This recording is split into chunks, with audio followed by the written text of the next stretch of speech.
women's sport has largely been social, and I think player-coach relationships, they're inappropriate. Player-to-player relationships are inappropriate. I think that, but we have to look at it in the context of where the game has come from and say, look, we're in a professional era now where the expectations in place for players and coaches is such that all of our focus and attention has got to be on having the top standards. Matilda's captain Sam Kerr has announced she's expecting her first child with fiancé Christy Mewis, who plays for West Ham. It's not just about thrilling goals or jaw-dropping saves. There's a whole subplot of love and romance that makes women's football uniquely fascinating. Teammate relationships and even rival player romances are not just common, they're celebrated. Now picture this.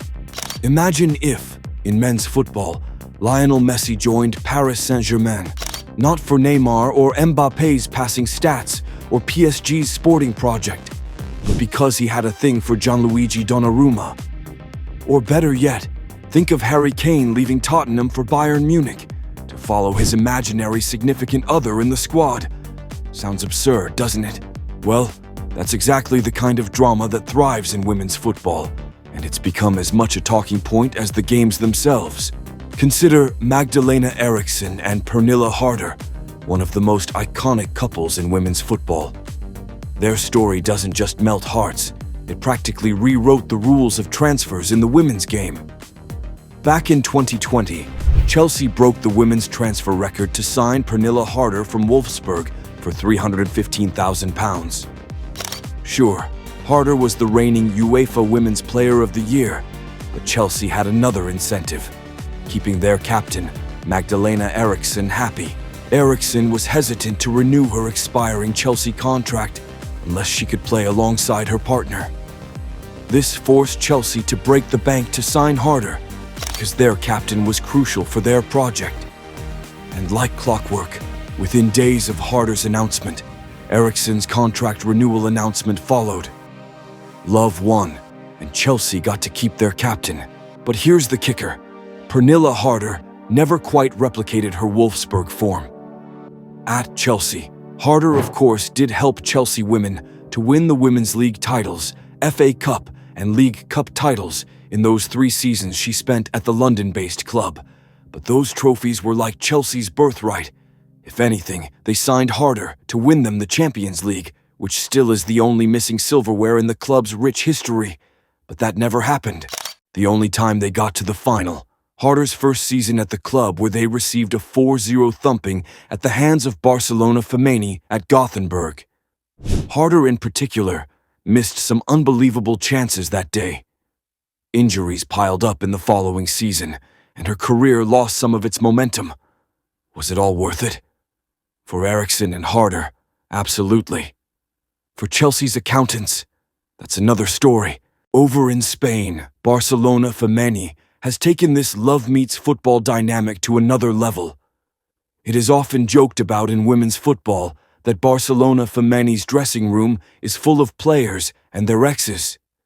But our case in reference for this one is Keira Walsh and Lucy Bronze, 2 of England's finest. Bronze joined Barca first, and after her standout performance at the Euros 2022, Walsh followed suit, snubbing offers from Lyon and Chelsea.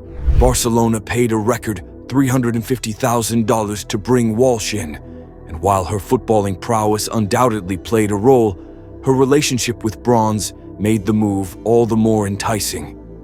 The pair thrived on the pitch, helping Barcelona lift the Women's Champions League back-to-back in 2023 and 2024. But as with many football romances, things eventually went south. Rumors of Bronze cozying up to another teammate, Ona Battle, began to swirl, leading to whispers of awkward dressing room dynamics.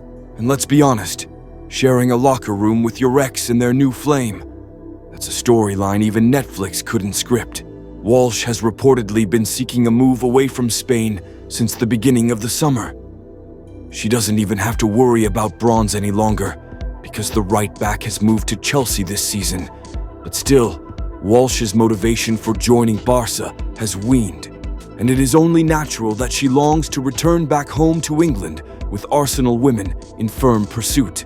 Meanwhile, Arsenal women decided to take romance recruitment to a whole new level. In 2017, they signed Vivianne Miedema, one of the best strikers in the world, from Bayern Munich. But wait, they didn't stop there. They also brought in Miedema's girlfriend, Lisa Evans, just weeks later. For a while, it was all sunshine and rainbows in North London, the couple helping the Gunners clinch the Women's Super League title in 2019. But trouble brewed when Evans struggled to cement her spot in the team in later years.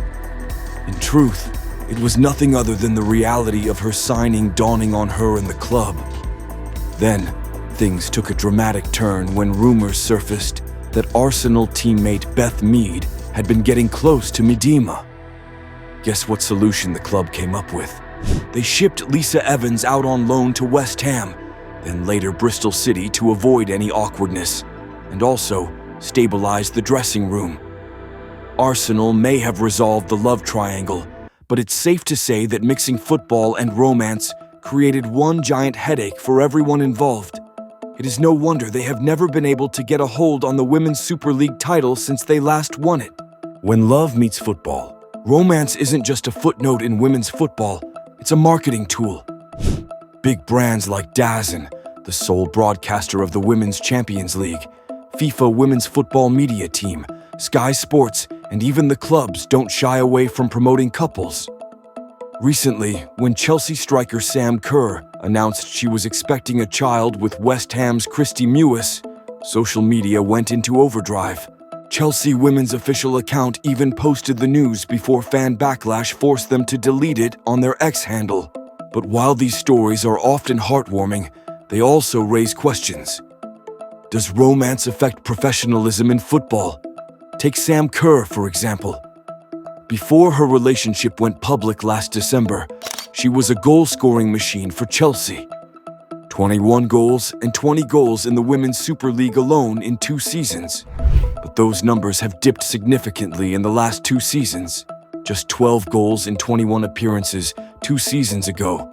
And last season, before her injury that had forced her out all year, she had only just 4 goals. Coincidence? Maybe. But it's hard to ignore the trend. The reality is that blending romance with a high-stakes career like football isn't easy. Living, training, and competing with your partner might sound idyllic, but it often comes with sacrifices and, of course, challenges. Some players, like Kristie Mewis, have moved to less competitive teams to be with their partners. Others, like Pernilla Harder, have struggled to maintain their form after making career-altering moves. And then there's the question of dressing room dynamics. What happens when a relationship goes sour, or when teammates become rivals off the pitch? It's a delicate balance, one that managers like Chelsea's Emma Hayes have openly admitted is challenging to handle in so many ways. Like, what if a club decides to move on from a player because their contract has expired, but this player's partner is still there, much appreciated by the club? This is what happened to Chelsea couples, goalkeeper Anne-Katrin Berger and defender Jessica Carter. An aging Berger lost her place in the starting spot, so Hayes shipped her out to the USA. But guess what happened 6 months later? Berger's lover, Jessica Carter, dramatically left to join her at NY Gotham. How do you build a competitive sporting project with this, especially for a sport striving for professional excellence? Maybe it's time to ask, does the romance in the game hold the sport back from being taken seriously as it deserves?